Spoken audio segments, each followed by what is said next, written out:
Que la paz de Dios y el amor de nuestro Señor Jesucristo esté con cada uno de ustedes, mis amados hermanos del grupo Edificados en la Palabra y amigos que nos acompañan diariamente por este medio. Les saluda a su hermano en Cristo Jesús, David Meléndez Pérez, desde México. Paz a vosotros. Y continuando, mis amados hermanos, en esta 15ª semana, con el Evangelio de Mateo, el Evangelio eclesiástico y didáctico. Y como subtema tenemos las enseñanzas del Mesías en el camino a Jerusalén. Y el tema que vamos a reflexionar en esta mañana, mis amados hermanos, tiene como título: Dos ciegos sanados. ¿Cómo pueden ser salvados los desesperados? Eso es el tema que vamos a estudiar brevemente. Y quiero comenzar con esta breve introducción, mis hermanos. Como ustedes saben, vivimos en un mundo lleno de maldad, mis hermanos. Y como maldad entendemos el poder que tiene una o varias personas para hacer daño a otros expresamente, como por ejemplo el acoso y la violencia, que incluye maltrato físico, psicológico y sexual. La delincuencia que en todos lados existe, robos, asesinatos y una violencia organizada. La corrupción, que no se puede dejar, mis amados hermanos, en todo el país, en todas partes del mundo está eso, como esa palabra corrupta, el uso indebido de poder para beneficiarse personalmente y que genera desconfianza en una sociedad.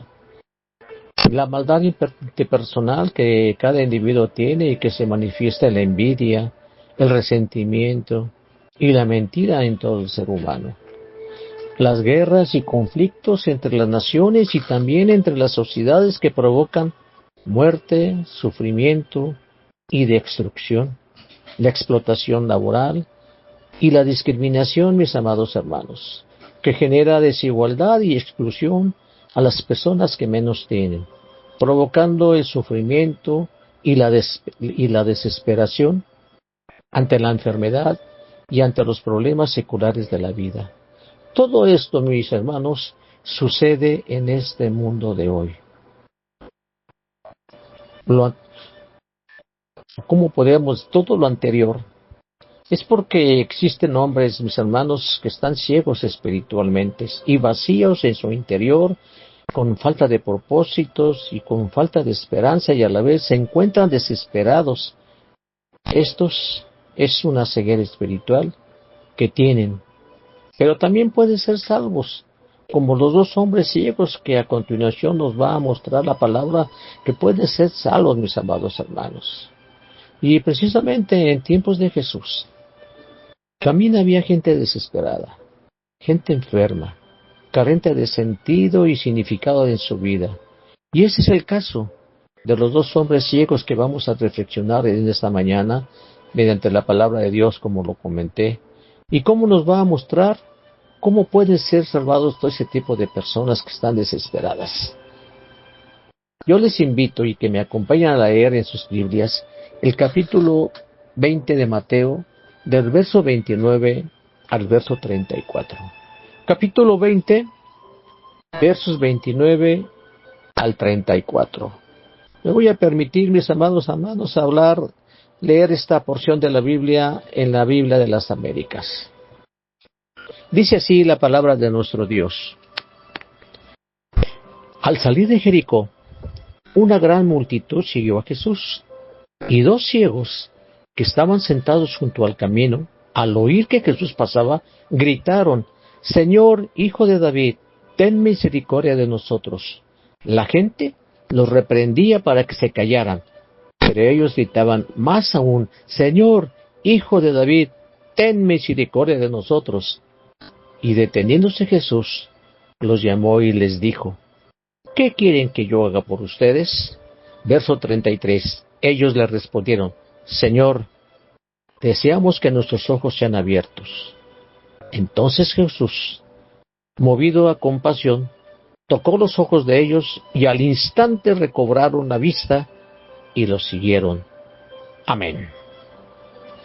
Aquí tenemos la historia de dos hombres que encontraron en el camino al milagro.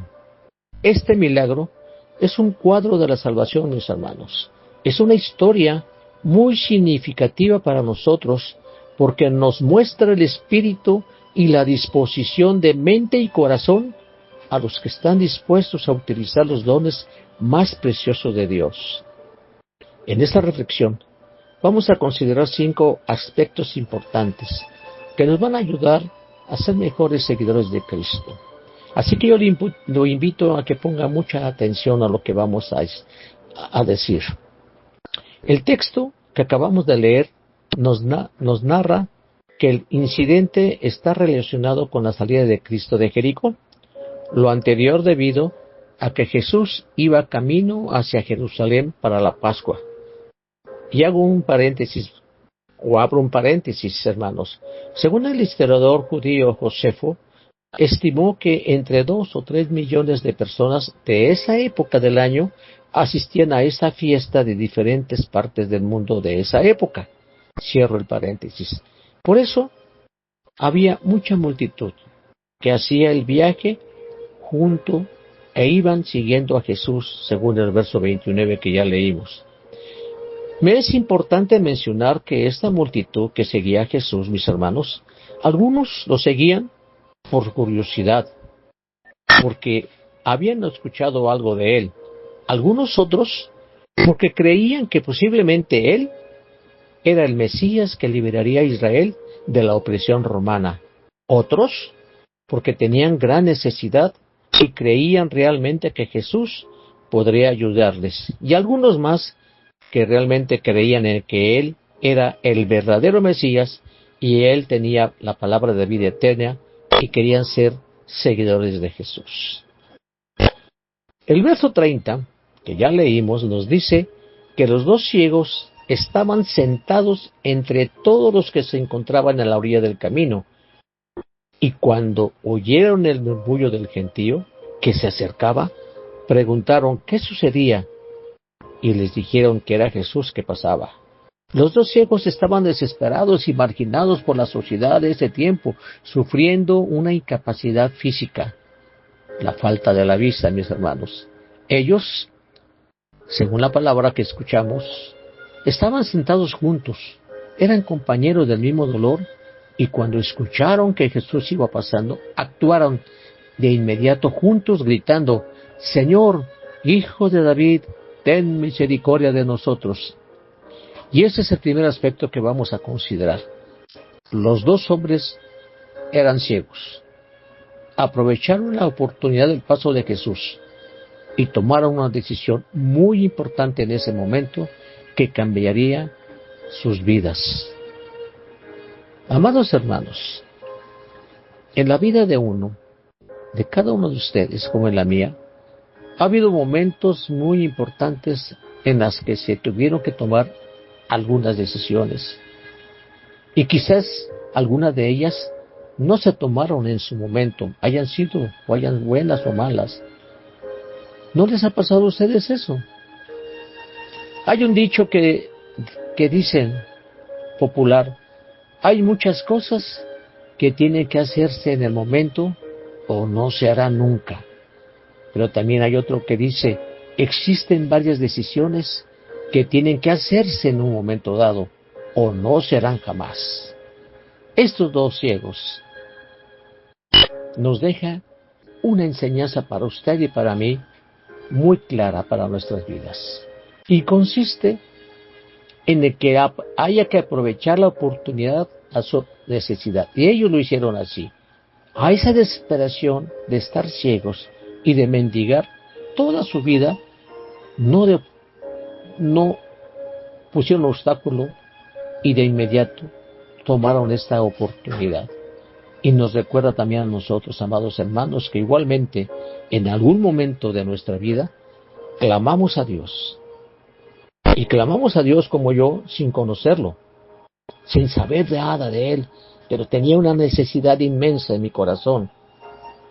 Pero también yo escuché como usted ha escuchado de Él en un momento determinado. Y Él ha tenido misericordia de mí, como también ha tenido misericordia de usted. Ha tenido misericordia de todos nosotros, como la tuvo con los dos ciegos, escuchando y respondiendo a su necesidad. Nosotros como cristianos que somos, sabemos que hay muchas personas en el mundo que se encuentran desesperadas por la situación en que vive. Muchas de ellas se encuentran enfermas, algunas otras sin un alimento diario, otras con problemas familiares o económicos, y podemos hacer una lista larga, mis amados hermanos, pero larga de todo lo que podemos ver en este mundo. Yo creo que es el momento para hablarles del Evangelio de salvación, mis hermanos, a toda aquella persona desesperada, a todos aquellos que están necesitados, que tienen esa ceguera espiritual, porque todo pecador perdido está ciego, mis hermanos, y ellos también pueden hallar a Jesús cuando escuchan que alguien habla de Jesús y pasa junto a ellos. No dejemos pasar la oportunidad, hermanos. Actuemos con misericordia y amor. La gracia de Dios es para todos. Pero Dios, dice la palabra, que es rico en misericordia. Por causa del gran amor que nos amó, aun cuando estábamos muertos en nuestros delitos, nos dio vida juntamente con Cristo. Por gracia, ustedes han sido salvados. Efesios 2, versos 4 y 5. Así que, amados hermanos, recuerden cómo clamó David, cómo David pidió piedad cuando él se encontraba angustiado, cuando estaba necesitado de Dios. Y él dijo, ten piedad de mí, Señor, porque estoy sin fuerzas. Sáname, Señor, porque mis huesos se estremecen. Mi alma también está angustiada. Y tú, oh Señor, ¿hasta cuándo? Salmo 62, verso 3. Esos versos, amados hermanos, nos enseñan a no ser insensibles, duros de corazón, despreocupados por los demás. El ser egoístas no nos conlleva a nada. ¿Por qué? Porque si no compartimos con los demás un poco de lo que Dios nos ha dado, estamos actuando mal ante el Señor. Y un segundo aspecto de esa necesidad de salvación está la persistencia. En los versos 31 y 32 que leímos, dice que la multitud trató de estorbarlos y callarlos. A semejanza de esta escena, el mundo de hoy también trata de evitar que los pecadores vengan y escuchen a Cristo. Evitan a toda costa que ustedes pregonen la palabra. Los ciegos nos dicen que estaban empeñados en encontrarse cara a cara con Jesús. Ellos tenían persistencia. Nada les hacía retroceder. Se negaban a callarse y a contenerse. El sentimiento de necesidad, ese sentimiento que nace de la necesidad que tiene el ser humano, impulsa a cualquier persona a clamar a Dios y sobre todo estar en la presencia de Jesús. Esa es la actitud, amados hermanos, que debe tener todo el que espera un milagro, todo aquel que espera ser escuchado por Dios. Los dos ciegos fueron persistentes, porque ellos gritaron con más fuerzas en lugar de callarse. Sentían un torrente de fervor y sensación que hacía vibrar sus cuerpos. Estaban literalmente desesperados por su incapacidad. Nada los podía detener y quizá esta era la única oportunidad que tenían para encontrarse con Jesús. Así que lucharon, resistieron a la multitud y clamaron a gran voz, Señor, Hijo de David, ten misericordia de nosotros. Pero observen que los dos ciegos no le piden al Señor curación, solo les dicen, ten misericordia de nosotros. Amados hermanos, ante esto, ante este relato, ¿qué nos impide a nosotros acercarnos más a Jesús? Siendo personal a la pregunta, ¿qué le impide a usted acercarse a Jesús, hermano o hermana? ¿Qué parte de nuestro interior es un obstáculo para crecer en nuestra fe y en la espiritualidad? ¿Qué me estorba, dígase usted, qué me estorba a mí para creerle a Jesús sus promesas? Quizá un obstáculo puede ser la dificultad de un problema familiar, un problema laboral, o cualquier otro problema que usted tenga, o cualquier otra situación que sea un obstáculo que no le permite acercarse a Jesús.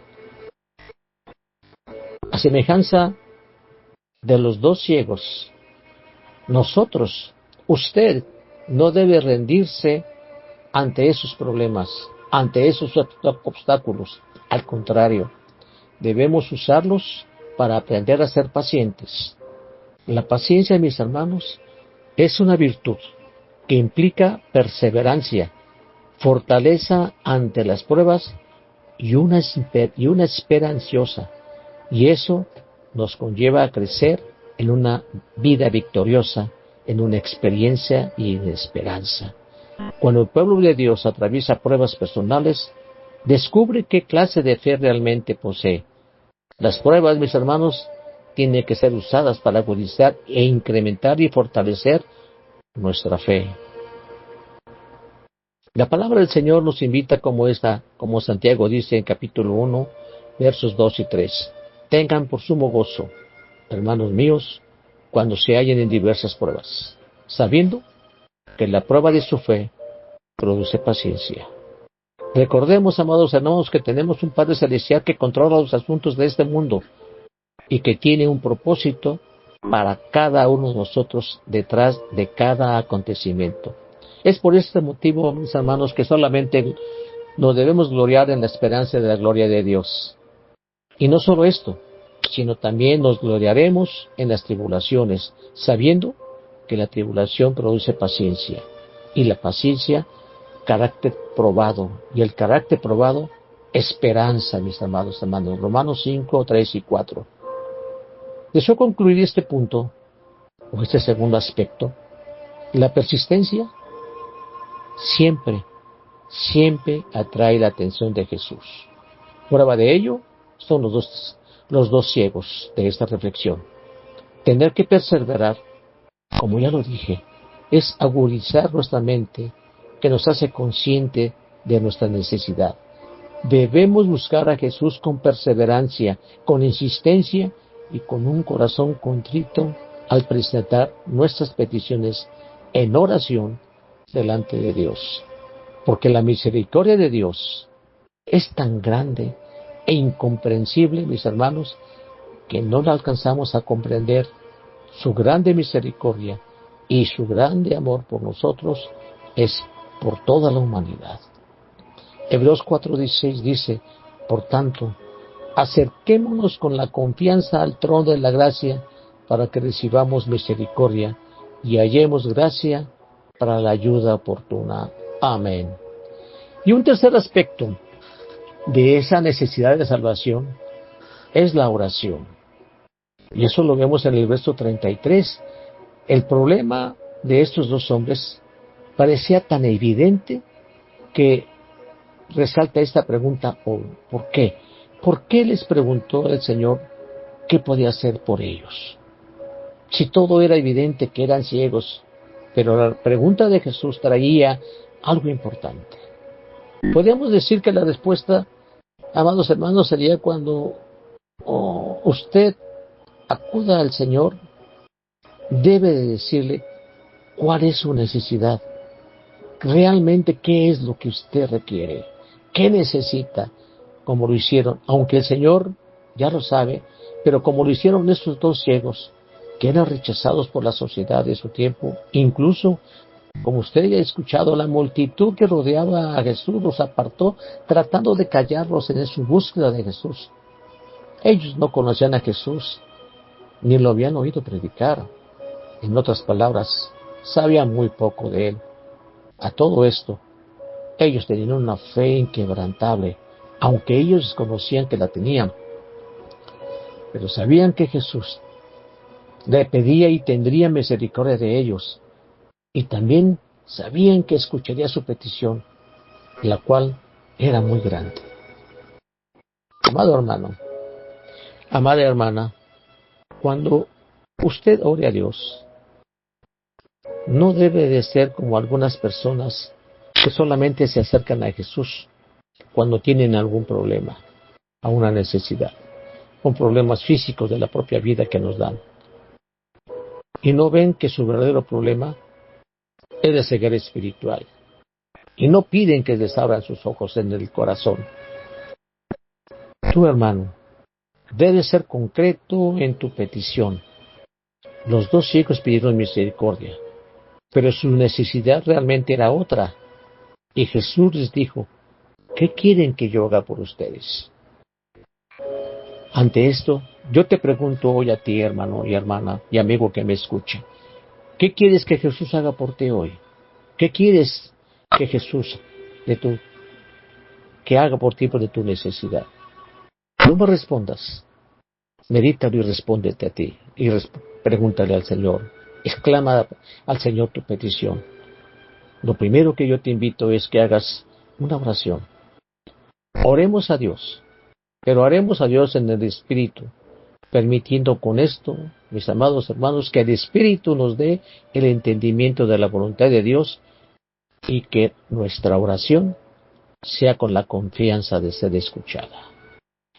Esta es la confianza que tenemos delante de Él, que si pedimos cualquier cosa conforme a su voluntad, Él nos oye. Y si sabemos que Él nos oye, en cualquier cosa que pidamos, sabemos que tenemos las peticiones que le hemos hecho.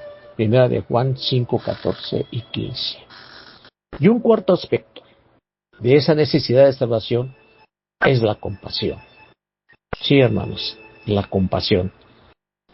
La palabra compasión proviene del latín compati, que significa sufrir, con la raíz com, que indica juntos, o con, y la raíz pati, significa sufrir. Por lo tanto, compati se puede traducir como sufrir juntos. Luego, entonces, hermanos, podemos decir que la compasión se entiende como un sentimiento que se produce al compartir el sufrimiento del otro con el deseo de aliviarlo.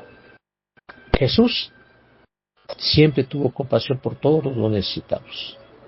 Él nunca hizo acepción de personas, sean pobres, sean ricos. Él siempre tuvo compasión, como lo vemos en este verso que Jesús mostró su compasión con esos dos hombres, con esos dos varones que estaban ciegos. Ellos no acababan de pedir, como dice el texto, y inmediatamente, cuando les dijo, ¿qué quieren que haga? Y responde, que podamos ver, inmediatamente se manifestó la compasión de Jesús. Se ocupó con gran sensibilidad, tocando sus ojos de esos hombres, sanándolos con el amor y el poder de Dios. Qué gran enseñanza nos deja este pasaje, mis amados hermanos. Como iglesia, tenemos un gran desafío, el de mostrar compasión por aquellos que sufren y tienen necesidad.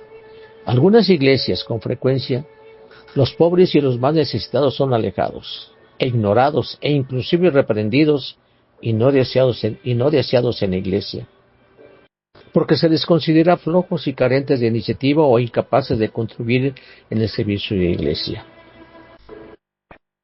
Reflexione, usted y yo hemos sufrido, hemos tenido necesidades y hemos sido confortados por algún hermano o algún hermano, o por el pastor, o por toda la iglesia que ha orado por nosotros y nos ha confortado. Y con ello obtenemos la capacidad de confortar a otros que estén pasando pruebas. Seamos, amados hermanos, como la iglesia primitiva, seamos esa iglesia fuerte y compasiva, y también en lo individual, seamos una fuente de confortación para otras. Bendito sea el Dios y Padre de nuestro Señor Jesucristo, Padre de misericordia y Dios de toda consolación. Así dice el 2 de Corintios 13, 2 de Corintios 1, 3 y el verso 4, que dice, el cual nos consuela en todas nuestras tribulaciones, para que también nosotros podamos consolar a los que están en cualquier aflicción, dándoles el consuelo con que nosotros mismos somos consolados por Dios. Amén. Y por último, el quinto aspecto de esta necesidad de salvación es el discipulado. En la última parte del verso 34, dice unas palabras sencillas, muy sencillas, pero con un gran significado que el evangelista nos narra en este verso. Y lo siguieron. Estos dos hombres mostraron su gratitud a Jesús, expresaron su aprecio de la mejor manera que ellos consideraban, de la mejor manera posible, ser testigos de la benevolencia, del amor y de la misericordia y el poder que Jesús hizo, convirtiéndoles a ellos en unos seguidores de Jesús. Hoy, tristemente, existen demasiadas personas que obtienen lo que quieren y se olvidan que lo que tienen o lo que obtuvieron es porque todo eso viene de Dios. Esta es otra lección, yo diría otra gran lección sobre la gratitud, que no debemos olvidar, mis hermanos. Toda oración que usted haga debe tener el sentimiento de dar gracias. El apóstol Pablo nos exhorta en que debemos dar gracias en todo, en el dolor y en la alegría igualmente. Con esto estamos en una perfecta sumisión a la voluntad de Dios. Para nada estén afanosos, dice la palabra. Antes bien, en todo, mediante oración y súplica, con acción de gracias, sean dadas a conocer sus peticiones delante de Dios. Filipenses 4:6. Este ejemplo de esos dos ciegos, al recobrar la vista, fue ser agradecidos con Jesús y le siguieron. Significa para nosotros, mis hermanos, que debemos aprender que el verdadero seguidor de Cristo Jesús debe ser agradecido, porque fue perdonado sus pecados y recibió salvación y promesa de vida eterna. ¿O no es así, hermanos? ¿No sus pecados fueron perdonados si usted ha sabido la salvación y la promesa de la vida eterna? Claro que sí. Y con ello debemos ser obedientes a su palabra, amar a nuestros semejantes. Y amar significa ser compasivos y misericordiosos con los necesitados y ser un ejemplo para otros con los testimonios de vida centrada en Jesús. Es decir, seamos cristocéntricos. ¿Se entiende ese término, amados hermanos, cristocéntricos? ¿Qué quiere decir, o quiero decir con ustedes, invitarles que nuestra vida esté centrada exclusivamente en el compromiso con Jesucristo, el Hijo de Dios, como Señor y Salvador? El salmista David no lo olvidó nunca, lo que Dios había hecho con su vida, y lo expresa claramente en el Salmo 103. Del verso 1 al 4. Bendice, alma mía, al Señor, y bendiga todo mi ser su santo nombre. Bendice, alma mía, al Señor, y no olvides ninguno de sus beneficios. Él es el que perdona todas tus iniquidades, el que sana tus enfermedades, el que rescata de la fosa de tu vida, y el que te corona de bondad y compasión. Así que, si el propio David no olvidó lo que Dios hizo con él, usted tampoco. Los dos ciegos sufrían y estaban juntos. Y hay un gran beneficio que compartir con alguien que tenga la misma experiencia que ellos y que usted lo ha tenido. Así que yo le invito en esta noche, en esta mañana, amados hermanos, a que sigamos adelante, que nos acompañemos como iglesia, como hermanos en la fe, en seguir el ejemplo de estos dos ciegos, que son determinantes para nuestra vida, la enseñanza de esta mañana. Que la paz de Dios quede con cada uno de ustedes, amados hermanos y amigos del grupo Edificados en la Palabra. Se despide de ustedes su hermano en Cristo Jesús, David Meléndez Pérez, desde México. Paz a vosotros. Amén.